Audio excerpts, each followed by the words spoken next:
start with the original preset movement and don't change it initially. Once you get comfortable with that, then you can take that idea and go off in different directions with it. Most Kubudo weapons include the sai. The sai is an ancient weapon that comes from all over Asia. However, its most famous exponents were the Okinawans, from whom we inherited it in karate. The Chinese also used the sai. They call it the tichek, among other names, and it meant originally iron ruler. The first sais had no tines or cross members, but were simply a straight rod of metal. The older Chinese sais were wider with their tines, very wide and very heavy.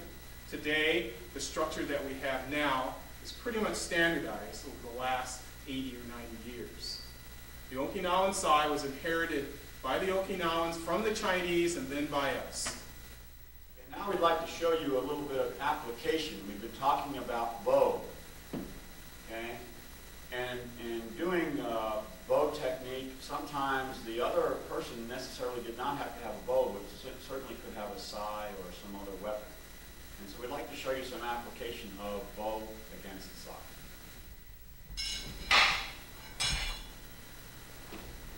Notice that Shihan Cells has my bow captured within the tines of the sai. He essentially controls my weapon while his other weapon can attack.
Is the eiku, or oar, also known in modern Japanese as the kai. The oar was a weapon of opportunity that gradually found itself into the Okinawan weapons art. It was used from dockside, marshes. In fact, it was used anywhere in the Okinawan fishing villages where someone had access to a boat oar. Nowadays, we practice very intricate formal exercises with the katas, with the eiku. And sometimes, and in some regions of Okinawa, the eiku has even quasi-religious significance and is featured in many old religious Tok-style ceremonies and rituals. The eiku can be used to strike, poke, hit, and scoop sand into the face of an enemy. It's very heavy and it's very difficult to wield, but it's very difficult.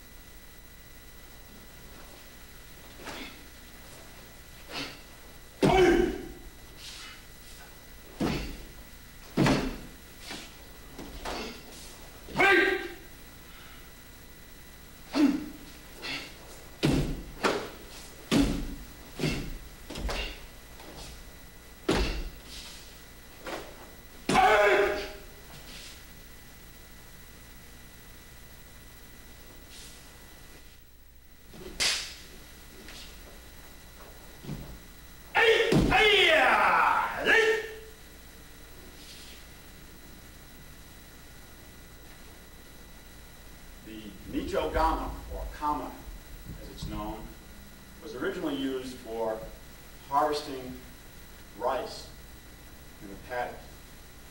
Obviously, it's a very nasty weapon, very, very sharp. It was learned to use with two. Could be used, obviously, for striking or slashing. It can also be used by bringing it along your arm to block a bow or another weapon. Typically following along the lines of karate blocking systems and then learning to bring it out. And of course with two techniques, you have one comma controlling the weapon as in the side and the other comma available to strike. An example, typical situation, kamae position here, here, okay? The person with the bow, say, attacks, for example, up, simply block here, and then this is used to hook the bow out of the way. Obviously, here now you can strike or hook the back of the head. Okay?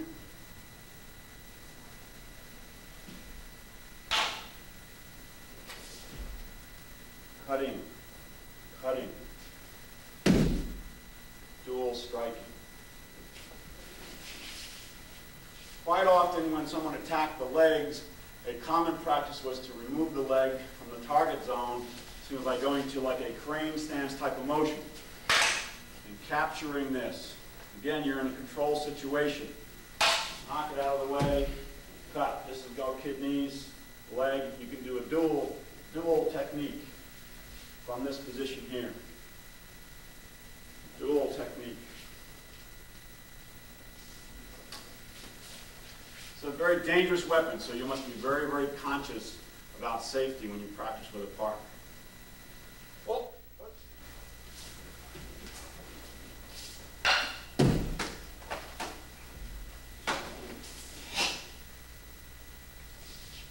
Tonfa. Today you see the police departments using this just about all over the United States. They call it a PR-24. It's not quite the same thing, a little bit longer. Originally the handle to a grinding stone, you can use the tonfa with two hands. Typical karate blocking techniques are used to protect yourself against another weapon. The nice thing about it is that you can extend it out in various ways and also use the handle in a hammer fashion or a hooking fashion and follow with a punching type situation with the end. Hey.